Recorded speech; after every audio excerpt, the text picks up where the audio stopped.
with an Insignia 2-litre SRI petrol manual car. I think it's 220 bhp. I'm doing the front brakes. Seems like I'm always doing front brakes, but I am. This car is the same as any other car really. You're jacking it up, supporting it with an axle stand, and then just before you do anything, you just take the torque off the wheel nuts. These happen to be 22mm, which is pretty large. A little bit unusual as well in the cars I've come across anyway. So undo those and take the wheel off. When you're really hard on the brakes, you feel vibration from the steering wheel, and what's happened is these discs are actually warped, so it might not be very obvious to the eye, but one side will be higher and one will be lower. So when you brake, you feel this kind of juddering side to side of the steering wheel, which is very, very bad and not particularly safe. So although these, when you look at the discs, they seem kind of okay in terms of they haven't got a massive step on them. They've got some scoring, but nothing too major. They are actually pretty dangerous as they stand. So what I'm going to do is undo the 14mm of these slider bolts here. So I can just go in here like that. That's one undone. And then here, there's another one. And just do your little shocking motion. And once that's started to move, you can just get your ratchet and then just undo them completely, although these are nice and free, so not going to have too many issues with that. It's the first one out, and then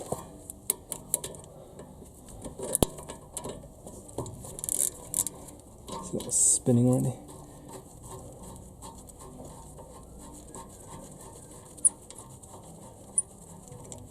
And then I can just prise this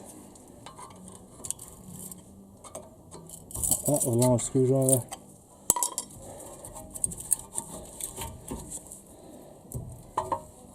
That's out like that. And then I can just take the pads out. These pads are actually, seem like they've got a fair amount of meat on them really. So I'm just going to lever them a bit like that.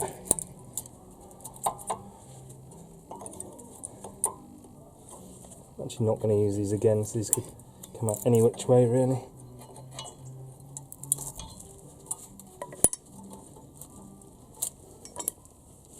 It's a bit caught up in there. Yeah, that's that. That's one of them out. I'll just get a hammer and I'll just poke that one back. So just give it a couple taps. On this side. Yeah, that's the other one. So again, it's got quite a lot of meat, but it's coming out anyway. I need to take off this hanger bracket. So I've got this breaker bar, 21mm. So that one's taking the torque off that. And then just feed it up to this one. And then this is the top 21mm bolt. Okay, that's now coming. Before I go much further, and I could have done this at any point really, I want to take this disc off, and this is held just by a little Torx. It happens to be Torx T30. So just put it in and just make sure it's the whole way home. So if you zoom into the actual head of it there, the noise changes. And then let's put the related socket on it. And then if you hold it, it moves there. What would you do if it had rounded for any reason? You want to make sure you don't do that for a start, but then you've got two options. You try and take it out. If you have an impact driver, you can do that. I've used that quite a few times before. Or failing that, you just get a very large drill bit and you just drill the head of the screw off. I've had to do that before as well. And then you just get left with the threads, and then you just use an extraction tool to take the threads out. But you know, that's a bad place to be. This one was being fairly nice to me today. Quite a new car. Yeah. So that's that. That's off. And then now I can just continue taking out the 21mm at the back here. So it's these two it. Oh yeah, just those ones. I'm just going to back both of these off to take this hanger bracket off. This is the first one. That's what that looks like. Just be careful with these wires behind here. Try not to damage them in any way. I might kind of lift them out of the way a bit. Easy access to this. It's loose now. There's most situations where you think it's loose, but quite loose. If you kind of jiggle the bracket, there you go. That's the other one. And you can just take this out. Because you've done this, you might have to hit it a couple times. You wouldn't do this to this, you're going to keep. But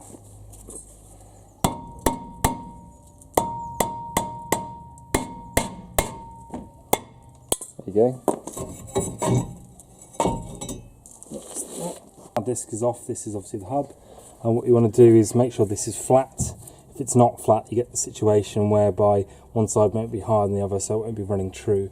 And it might come across like the discs are warped when they're not, but these are actually not too bad at all.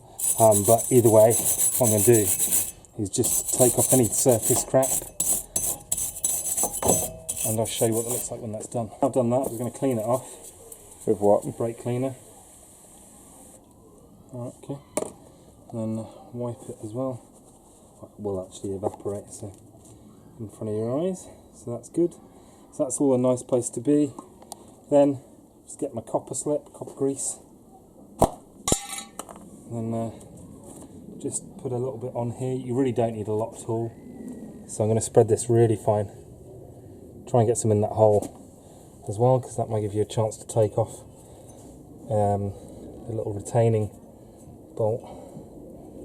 You really want to be very sparing. It's just very light, kind of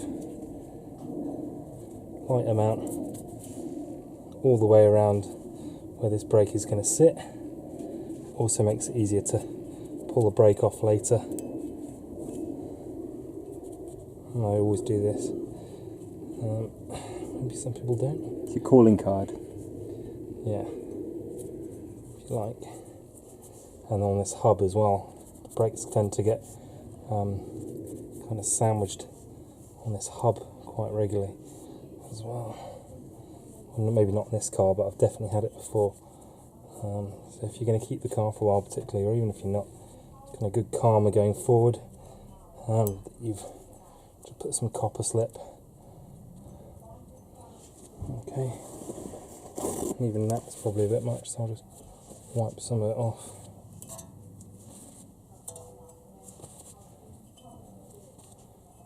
There we go. So these discs are 321, I think, mil. So very, very large discs. And the first thing you want to do with any new discs is get it. Can you see the side of it? That's the part. Put it up to the old one and check they're the same diameter, which they are. The next thing you want to do is obviously open it up, take out the bag.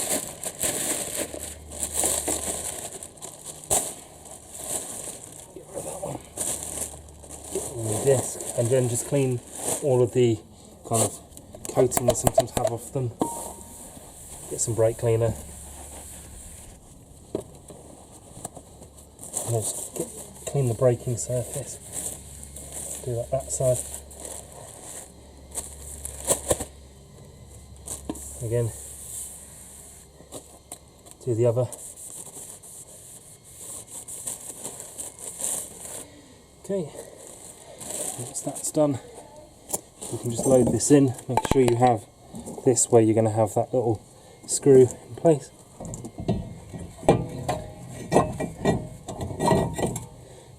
Like that. And then get your little screw, T30, in there like that.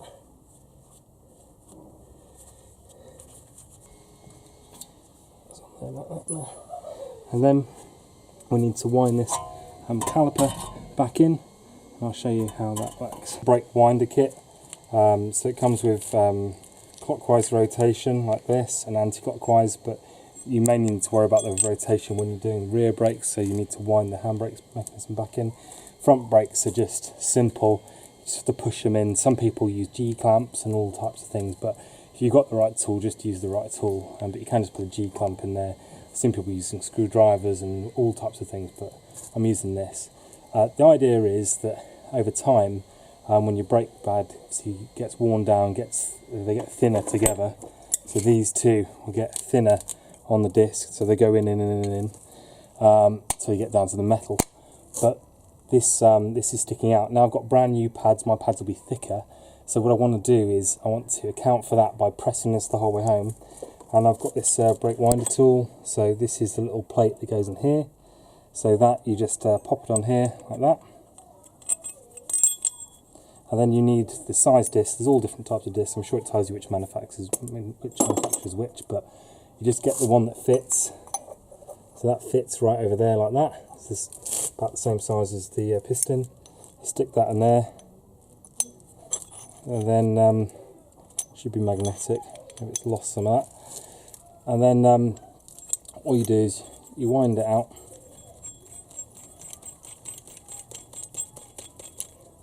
You want to be in and around the right amount.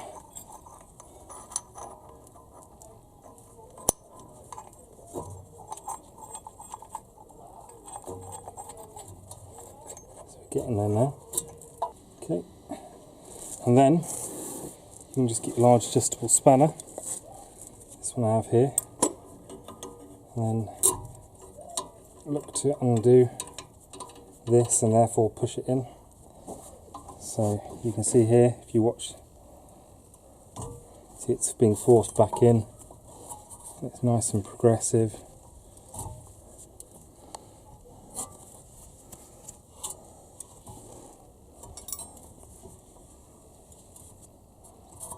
The whole time I'm just keeping the tension on with this, so it gets to that point, and then once that's the whole way home, go back a little bit.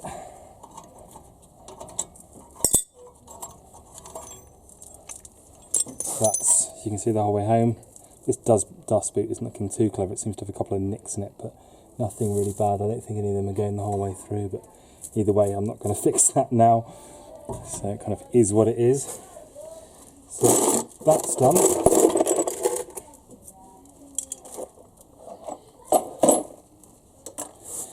You can go ahead and put your hanger back on, but before that I tend to clean up all this area. But first of all I'm going to look in my pad box, because it might come with new clips. This is the Brembo pad box. It comes with all the clips, which I was hoping for. Comes with some extra ones as well. That's maybe for a different car. You can see they don't go on there, so that must be for some other car. But either way, it's nice you get the new clips. If you don't get the new clips, you just have to basically get rid of all this corrosion here. But we do have the new clips, so we can just simply pick that off there like that. Get the new clip and just press it in. Like that. Simple as that basically. And then do the same this side. So pick the old clip off. Do a little bit more at home. Okay, that's the other clip. And then put this clip in the same way. Like that. So those clips are in there like that. Just snaps in place. And then what you want to do as well is just probably put some copper slip in these, but I'll just do it on the bolts either way, so that'll be okay. But then put that in place, so that goes like this on a disc like that, and then you just get your bolts. Again, don't have any copper slip to begin with, but I'm certainly going to put a little bit on.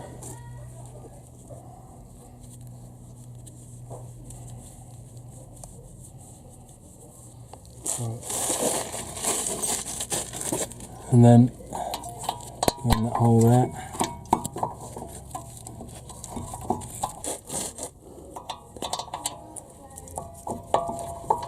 And just get the 21mm socket and just do both those up. Just torque these up.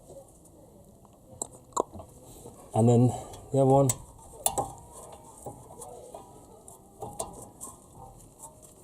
We'll just get the pads themselves, and then you should always check that they're all the same. They're not all the same. And then basically you've got these two. So one has this clip, and the idea is that when you get to a certain braking level, that this metal bit touches on the disc and makes a sound. So it's like a low level warning. That's how it's meant to work anyway. This side you can see, that's the side where you've had that. So that's on the inside. So we do the same. A little bit here where it's going to slide. Just there. See that? And here. Just enables it to slide. And it's kind of got the anti-squeal material there, otherwise I'd probably slather the back as well with a bit of copper slip. So it's got two little grooves to go on. So there's one at the bottom there, there's one here, that's in, and it'll be far clearer here. So I'll do the same again, get a tiny little dab of copper slip there, and then a tiny dab there, that's what's kind of moving on. Wipe the excess off, and then what you do is you just start here, so it's there, push this, put it down, then round here,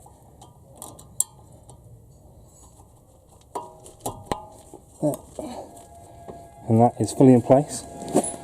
And then finally get your two little slider bolts. There's one, there's two,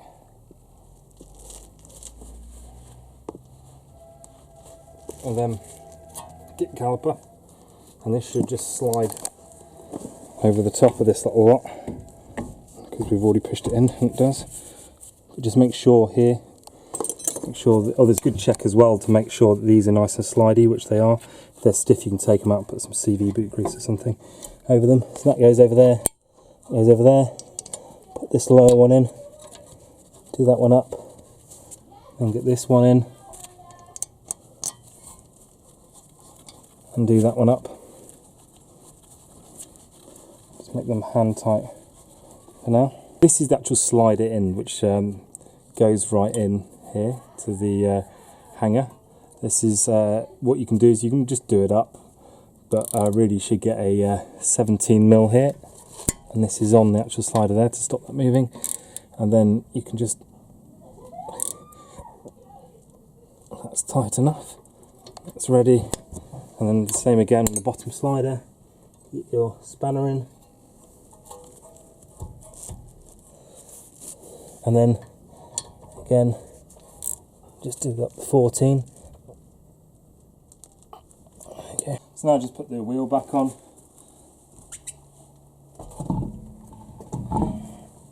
and obviously you've got to be careful. You want to pump the brakes a couple of times to make sure you take any slack out of the system, and also go for a test drive and just check you've got good brakes.